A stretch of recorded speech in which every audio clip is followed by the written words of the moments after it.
Hello and welcome. You're watching To The Point.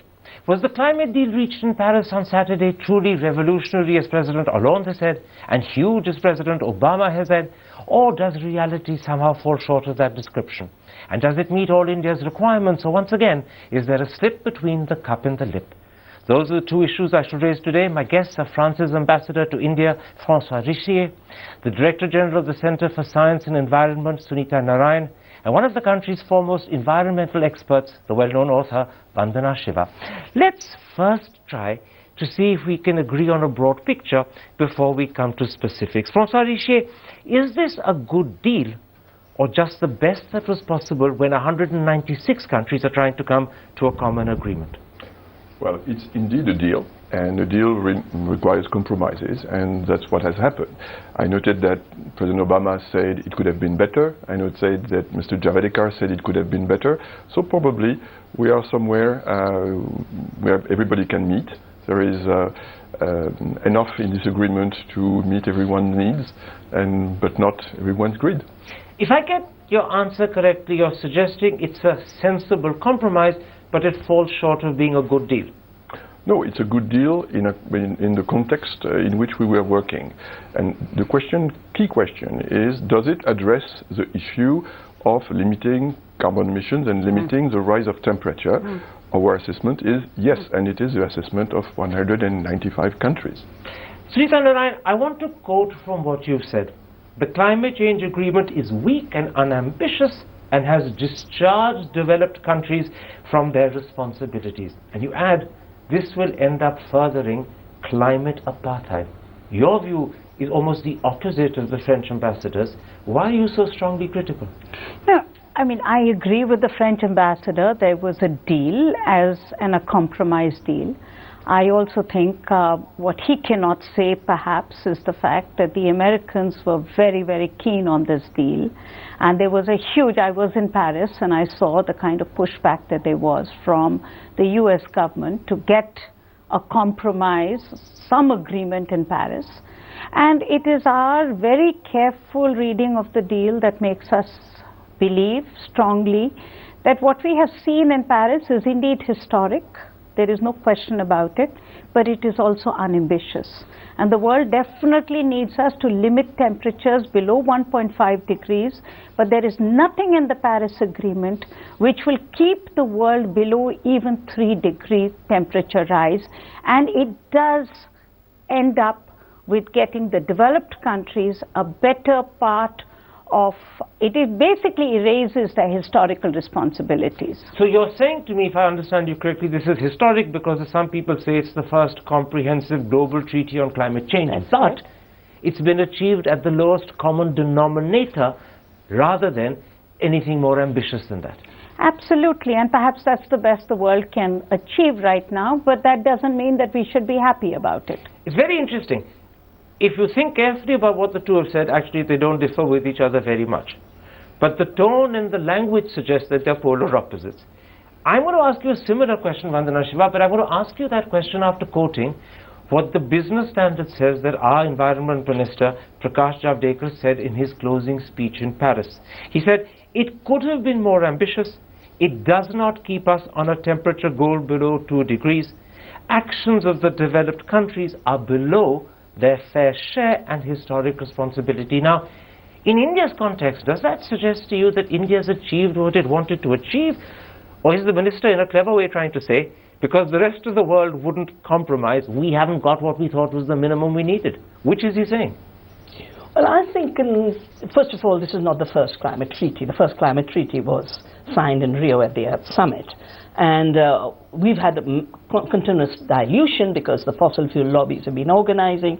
I remember they were holding an alternative summit of the climate skeptics saying there's no climate change. So given the forces at work who would have liked to see no treaty, who would have liked to see deregulation across the board, I think the Paris Accord is a tremendous gain.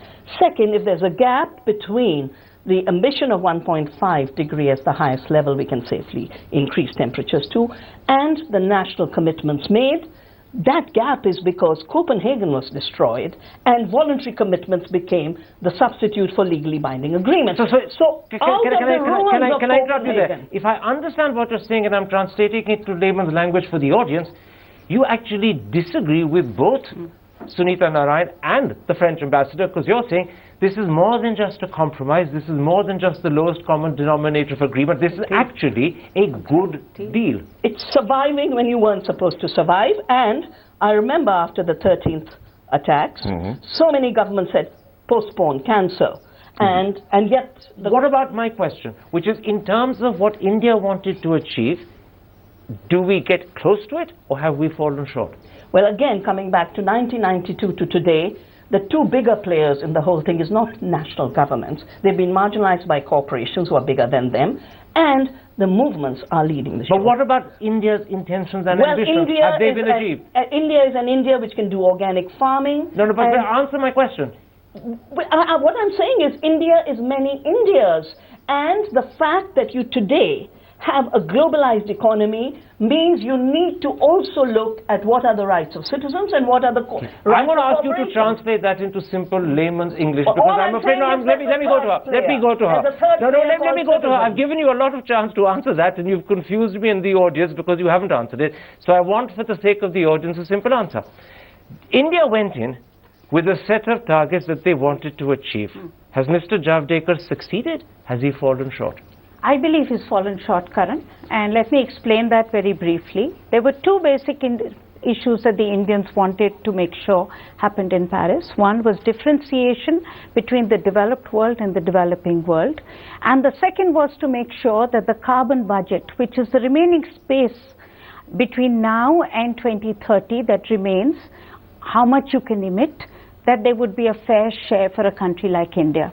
In both cases, what India has achieved in the deal is words, but it has not been able to operationalize equity as we would like to see happen in Paris. Before I come to specifics, just on that one point, who does the responsibility lie with?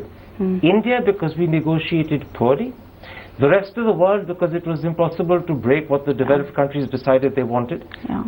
Or is it just the nature of the conference when you have 196 that every single country will walk away a little disappointed? Well, I think if you give me a minute to answer that, Karan, or a few seconds, I think essentially what I saw in Paris this time was, as never before, it was the what is called the umbrella group, the group of big polluters who were in play Which is, in in Paris. effect, the Western world. Well, the developed world. It's not the developed world. It's part of the developed world which has not done anything to combat climate change till now, which is the US, Japan, Australia, New Zealand, called the umbrella group. And they held up or thwarted what India wanted? Absolutely.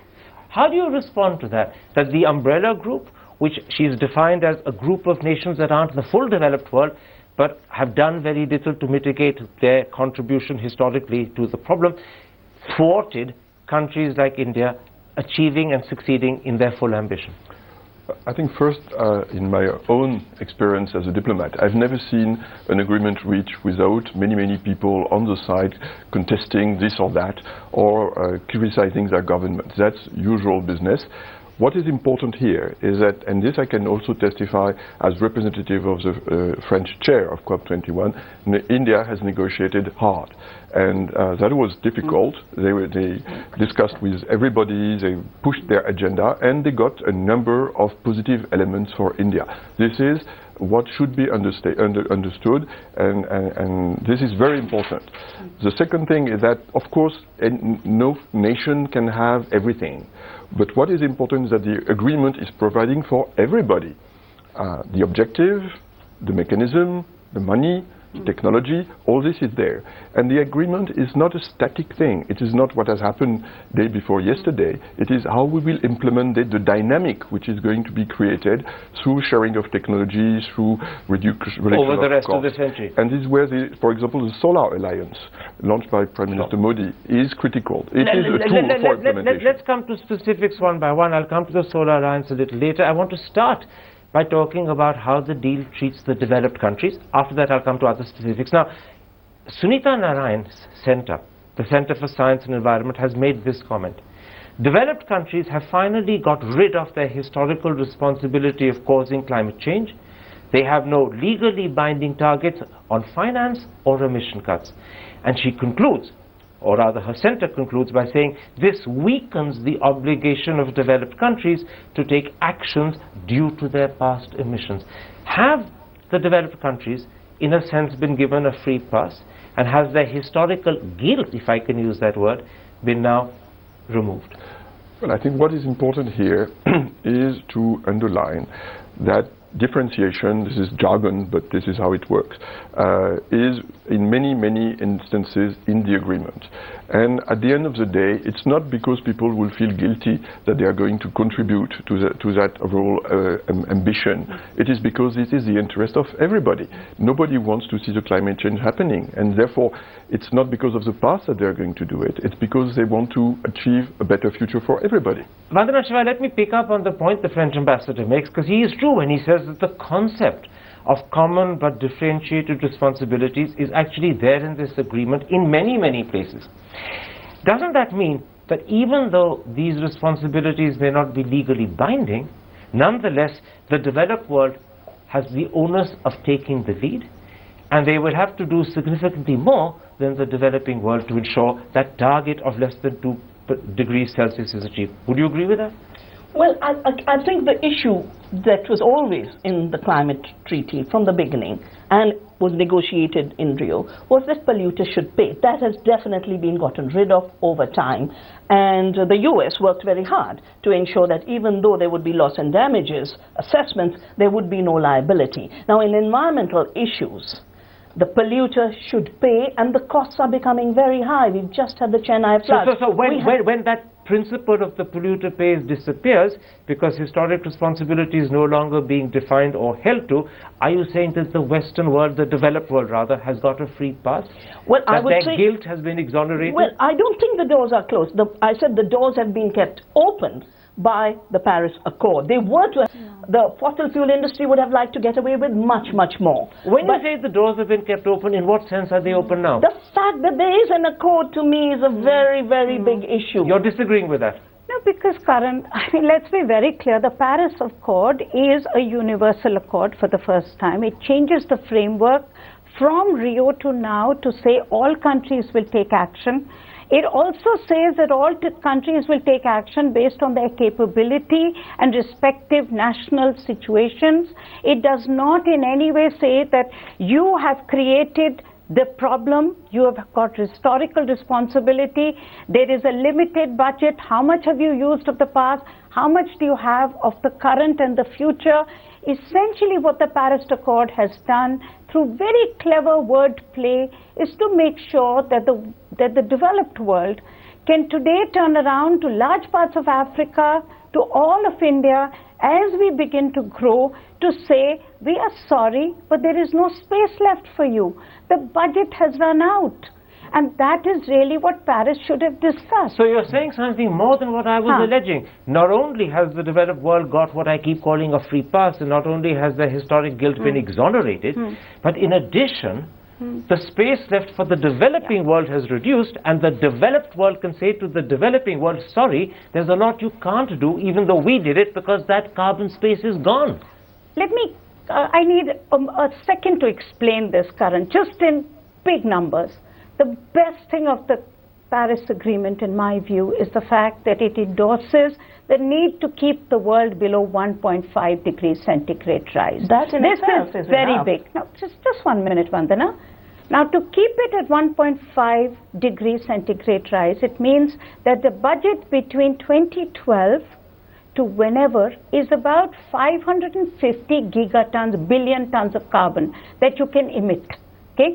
Which means that at the current rate of emissions of the developed world, that will be over by 2020.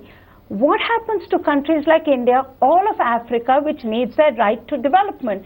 That was the issue of the carbon budget, which should have been discussed by saying the fair use of the carbon budget. That was removed at the insistence of America. Do you want to answer that? That what she's really saying, and I'm only putting it in layman's language so audiences can follow, is that the room left post-2020 or 2030 for developing countries to actually add to, in quotes, environmental pollution is so narrow and so small that those countries are historically now committed to remaining poor and undeveloped because they cannot develop without endangering the environment and breaking the treaty. I think, Aaron, we should not look at the agreement as today or yesterday. We have to look at what is going to happen in the decades to come. We don't know what will be the technologies available in 2030. They will improve. Obviously, there will be breakthrough in technology. There will be a number of changes in the world. So it's too early to say this is not going to fly, this is going to constrain the development of this or that country. This is not the purpose of the agreement. The purpose is not to punish anybody. The purpose is to create a consensus which did not exist in Copenhagen with regard to the objective, the means. The commitment to provide $100 billion to the developing world is there, and it will be implemented, and it will be achieved. What about the second part of her point, which is that this consensus has happened under American pressure, and it delivers what America wants, which may not be in the best interest of all developing countries. That's the second part of her point. But I think well, you could say also that the reference to 1.5 degrees was put there because of the insistence and pressure of the small island, which was threatened. So everybody, that's a normal diplomatic work that everybody tries to push a specific agenda. And everybody can see in this agenda that his ideas are reflected one way or another, but of course, all his ideas cannot be there. Very quickly, because you're nodding your head desperately. Absolutely, because I think what we are discussing here is exactly the point. The fact is, you cannot say to the majority of the world that, sorry, we've run out of space, we don't have any, you do not have the right to development in the future. And to say to them, oh, what will happen in the future, we don't know. The fact is, if the world has to decarbonize, it must first decarbonize in Paris, in France, in the US. And this is not in the agreement. This is not in the agreement. And the word decarbonize is a mischievous word, a very mischievous word. It should have been in the agreement that the West has to vacate space for the rest of the world to get the right to development. You are essentially Can I interrupt and put this to you? This agreement has actually been signed on to, one believes, by 196 countries. Yeah, absolutely. The majority of which are countries that you saying will not now have space to grow, that are condemned to remaining undeveloped, possibly poor. Yet they've signed on to it. Why did they do that? Well, Karan, I mean, that's what politics is all about. Everybody got a little bit in it. We lost a big amount. You have to see the kind of pressures that were there. They did actually see that they were signing on to what is effectively a death warrant in terms of them growing. But they think they're going to get $100 billion, and they're going to get the promise of technology in the future, and they're going to get assistance in technology to be able to get them to the future. I think essentially what you have is an agreement which has definitely made sure that the developing world, and that is large parts of Africa, definitely India, is going to have a huge challenge in terms of its right to development in the future. Let me come to this 100 billion and the extent to which that will make a difference, and the extent to which it is because it's not legally guaranteed and is probably insufficient, therefore it may even be a chimera, but I'll come to that in a moment's time.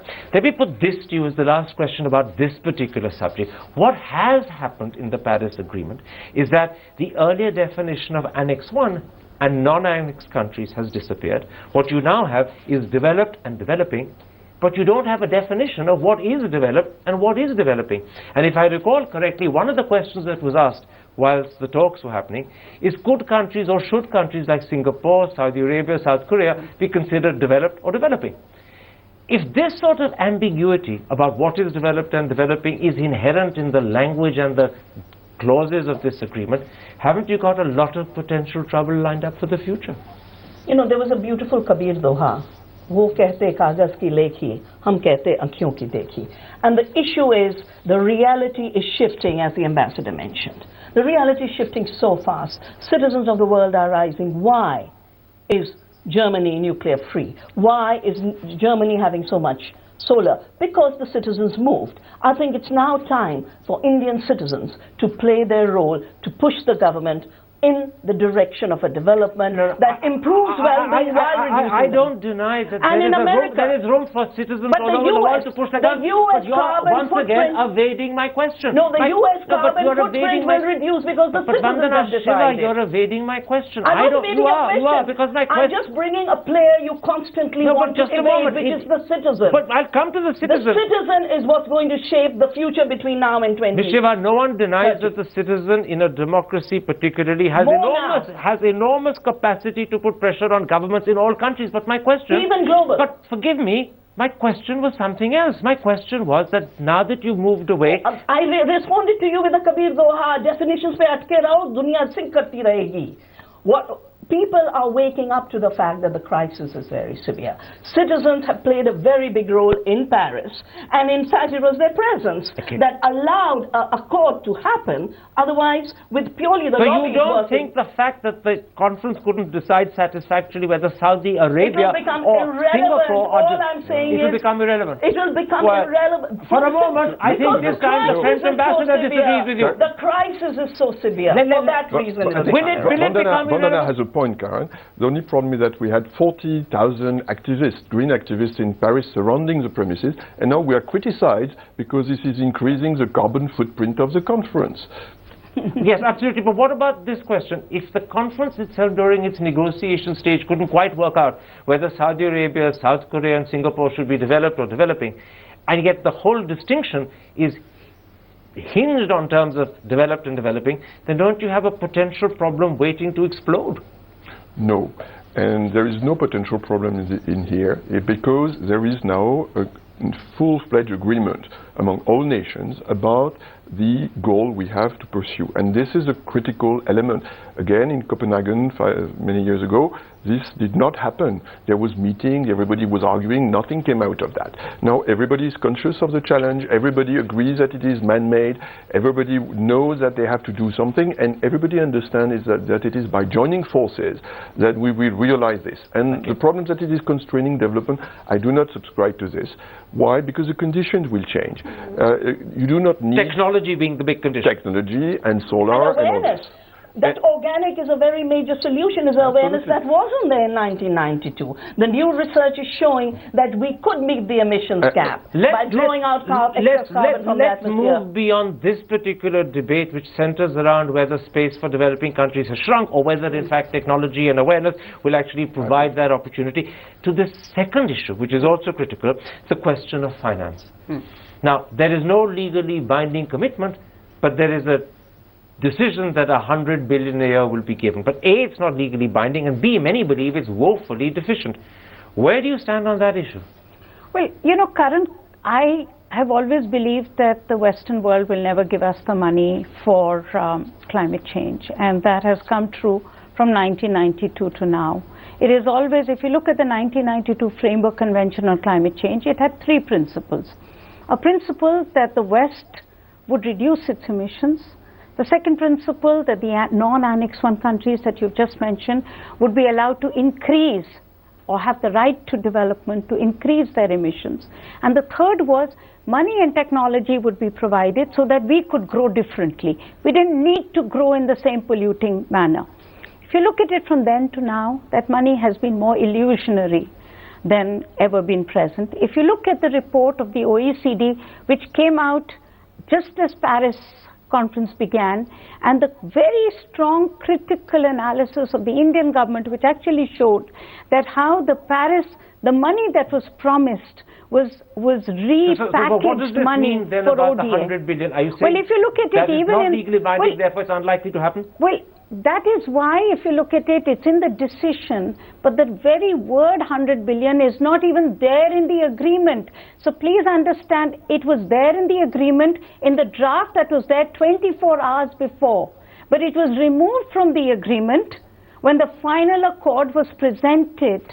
Are you therefore suggesting that one promise that was the commitment of decades is another promise from which the developing countries have been cheated? I think the developing countries should have never expected it, which is why they should have asked for their fair share of the carbon space.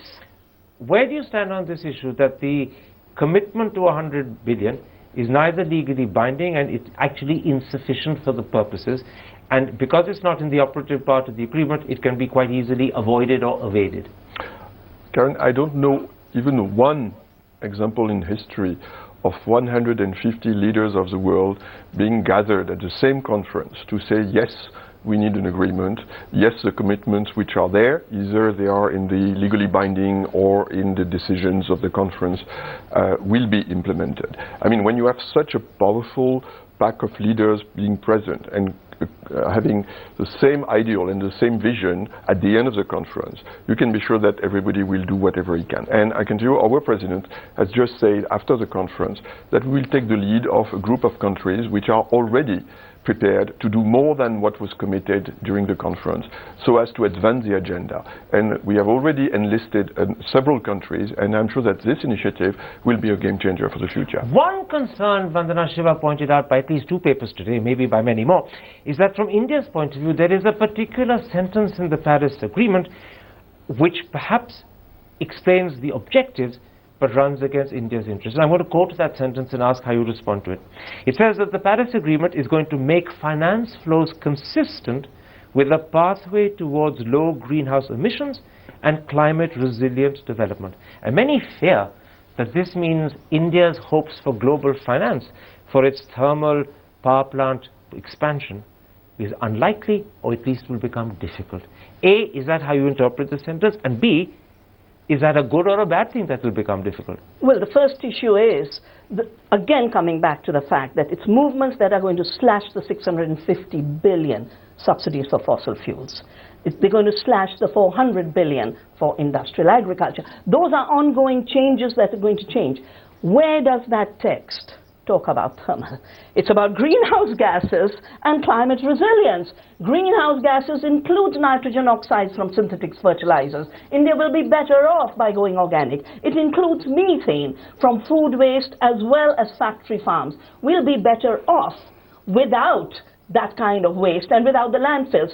So you're saying don't, India should not be worried about this. Greenhouse gases and reduced it only to emissions from fossil fuels. 2, you've taken climate resilience, which is in the interest of the peasant who's today committing suicide. The same action that would stop the suicides will create climate resilience. The same action that will help deal with drought. Right now, Bundelkhand is reeling under drought. Will help with 0.5% organic matter, increase water content in soil, 80,000 liters. That is climate resilience. And I think it's time to go beyond the carbon reductionism that you're engaging in. Now, what she's saying, if I understood correctly, and I'm simplifying it for the audience, is that particular sentence, A, shouldn't be read in terms of simply fossil fuel emissions, and secondly, actually, India will benefit from that rather than lose out. If we are ready. But you were nodding in disagreement as she was talking. No, I'm not nodding in disagreement. I think Vandana has quite tried to have her opinion. Let me explain to you how I see it. Karan, one of the hottest issues in Paris was really the whole issue of coal and the whole issue of so-called fossil fuel. You have to understand where the world stands today, where the US has found gas and therefore wants the world to move out of coal. Yet, if you look at it today, US even in 2030 will remain fossil fuel addicted. We've just come out with a new report called Capitan America, where we've looked at the United States energy plan, and we essentially find they're not moving out of fossil fuel, and their per capita consumption of coal even in 2030 will remain higher than ours. Yet, the pressure was on developing countries and their use of coal. Germany is beginning to use more coal, UK is using coal, but the pressure was on us. This language will not hurt India, in my view, because India has the resources now to build its own coal-based power plants, but it will hurt Africa. It will hurt Bangladesh. It will hurt other countries. Now, you can argue so there are many developing countries that will lose out. They should only go solar, and they don't need fossil fuel. But the fact is, the rest of the world has not found an alternative as yet. And that other alternative is more costly, for which finance is still not available. So yes, it will hurt, and that's also part of the problems with the Paris Agreement from our point of view. Let's come to some other key elements of the Paris Agreement. And I want to first put to you, François Richer, how do you view the fact that the intended nationally determined contributions have to be A, enhanced every 5 years, and B, there will be a transparent common mechanism for verifying whether they've been achieved or to the extent to which they haven't. How do you respond to that? Is that, in your eyes, a critical part of this? It is very important. It is very important because for the first time in history, all countries of the world have come, or large majority of them, have come with a homemade document explaining what kind of policies they are going to implement voluntarily for the decades to come. And this is the first time, once again. And of course, the commitment of today may be changed in a couple of years because you have some unpredictable events coming on, or because breakthrough in technology, expansion of the market can reduce the cost. All this has to be taken into account. There will be stock taking, and if possible, yes, improvement of the contribution. How easy or how difficult will it be for India every 5 years to update its INDCs? Well, I hope India connects what's happening on the ground, the Chennai floods, the extended droughts, the Uttarakhand disaster, and uses that as a feedback mechanism to say this is costing too much to us, and this is the amount we can do, this is the amount we'll go back to the international community and demand. Secondly, I do feel we need to get out of the fossil fuel obsession and see what we can do by getting rid of fossil fuels. Most of the fracked gas that's coming from the US is going into making synthetic nitrogen fertilizers. The Exxons of agriculture were present very much in the lobbies. Thank goodness their language didn't make it to the agreement. I'm so happy. But I really feel it's time now for India to make its positive plans for a holistic view of development in which our farmers gain, our water gains, our ecosystems gain, our resilience grows, and to constantly take feedback. I think when we go into international agreements, we forget the disasters we are suffering. We need to have a closed system in the way we look at it as a system, our national obligations, and make all the appropriate demands, both from the corporations as well as the governments of the North. India, Sunita Narayan, is very proud of the fact that the concept of climate justice has actually found reference in this deal. But it's A, in the preamble, not in the operative part of the deal, and B, the language interesting. It's very interesting. The language actually says, and I'm quoting, it's only for some. Absolutely. It's only for absolutely. some. Let me read the language for the audience because they don't know it, you do. It says that the deal notes the importance for some of the concept of climate justice, precisely. So is that an endorsement of climate justice, or is it simply recognition of the fact that climate justice is important for some, but not for others? I think Ambassador was very right when he said the Indians did negotiate very hard, and it is sad to see that something like climate justice, which I would have believed should be the operative word for anything to do with climate change, is only of importance to some. And please, if you read the whole paragraph, the paragraph is about everything else and then climate justice, which is of importance to some. So I do think India has negotiated hard. I do think India has gotten some of the concepts in, but in my view, we have lost more than what we have gained. And it's not just us. My problem, Karan, just if I may take a second, because I do agree with the Ambassador that we do need to have a review every 5 years. I do think it's important for the world to sit together and say how much more we do. The reason is that the current commitments that are on the table, what are called the INDCs, add up to about 2.7 to 3 degree temperature rise. And the problem I have with the agreement is, to repeat once again, because it does not have a reference to the fair share of the carbon budget, it now means that as you talk about ratcheting up and increasing commitment, countries will not get their fair share. And will actually therefore lose out. But just a moment, let's stick to climate justice for a moment, because it's a concept that Mr. Modi is particularly proud of. Yeah. India believes it's one that we gifted or gave to the terminology of climate change. But it only features A in the preamble, not in the operative part, and then it's very conditioned by the fact that it's important for some, clearly suggesting it's not important for others. Has climate justice got justice, or has it been treated unjustly? Well, as far as France is concerned, I'm happy to say that we have adopted the climate justice concept. Our president mentioned it in the, I think, second or third sentence of his own speech. And it's also in the foreword of this book that the French president and the Indian prime minister prefaced together, and it's a book of quotation of wisdom regarding ecology and climate. What I mean by that is that India is not alone in defending climate justice. You have friends, and France is among them, and this is a platform. So you are part of the sum? Yes, in a way. I don't know if it's part, it's not about South against North. Is Obama part of the sum? No. No, I was not there. But In fact, if you read, I think it's very important to see the text that the president of the negotiation submitted and what disappeared. That what disappeared is what the U.S. got deleted. Yeah, and that will tell you a lot. It's a new concept which has emerged thanks to Prime Minister Modi. And in international life, it's always like this. It takes time before everybody understands or bow before the new concepts one day have become... Obama is slow at understanding Modi. Maybe, but I agree with Vandana. This is now also for the civil society to take up and to raise the flag all over the world. We want climate justice. So we will be on India's side in this respect. Vandana Shiva, after the failure of Copenhagen in 2009, is what we've achieved in Paris a revolution, as Hollande, their president, put it? Huge, as Obama puts it? Well, like I said, the whole regulatory framework and obligation framework, even to mention 1.5, could have totally collapsed. At least there's a moral standing in this agreement. If for nothing else, it should be valued for the moral anchor it's providing. And 2 months before the actual summit, President Hollande had called a summit of the conscience, and I was invited there. So I think it's very important to realize that it is the moral message is more important than anything else. That's the only message, if you ask me. The rest depends on countries now. What about on the practical side? There is a commitment here to try and ensure that the increase in temperature is well below 2 degrees Celsius and hopefully not much more than 1.5. Yeah.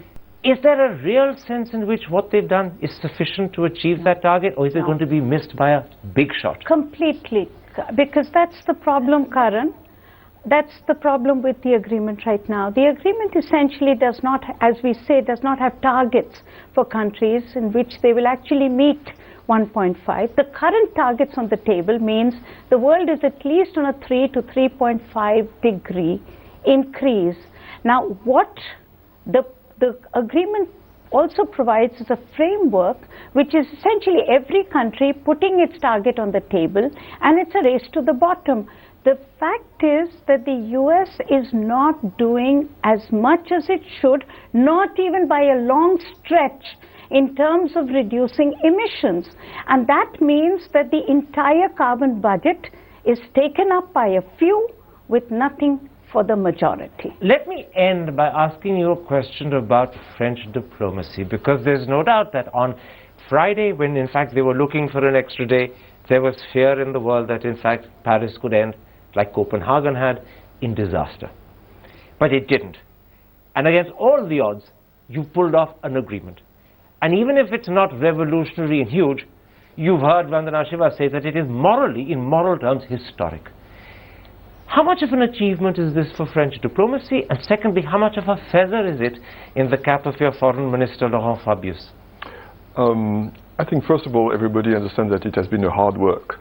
And when we first thought we could ask to become the chair of COP21, everybody took us as completely mad, and that we'd never end up with any result. We were going to a complete catastrophe and all this and all that. And believe me, there was no competitor to take up that job. At that time, I was myself skeptical, and I reached the conclusion that in many instances in France, we have taken up causes which were hopeless, and in that case I'm very proud that we have achieved that. Again, it's hard work, it's a lot of skills pulled together, it's also having the ability to reach out to the government, the civil society, the cities, the companies, the financial sector. It's an entire administration which has been working together to achieve that, and yes, I think our minister has played a paramount role in this. And what was also striking is that he has tears in his eyes when at the it end was of it all. concluded. I'm running hopelessly out of time. I'm going to literally ask you to give me answers in 10 seconds each. How much credit do you give Laurent Fabius for the way he conducted the whole thing? Fantastic. I think the French did an amazing job when you compare it to the Danish government in Copenhagen. The distrust did not break between countries. But at the end of the day, I don't think the French were strong enough to stand up against the Americans. Very quickly, is this a high watermark for France? 10 seconds is all I've got. Yes, it is a high watermark for France and for French diplomacy beyond this agreement to take the issues that have been made possible by that 1.5 degree target. In other words, there's an onus A on France now. potential. I've done a PhD in quantum theory. Potential is what matters. And this agreement has created a huge potential for a transition out of fossil agriculture and out of fossil energy. All right, there we're going to have to leave this particular discussion. It's been vibrant, it's been vigorous, it's been hotly contested between the three of you, but I think it's also been informative and very entertaining for the audience. My thanks to all three of you for joining me. There we end today's particular episode. If you have been, thanks for watching. Goodbye, good night.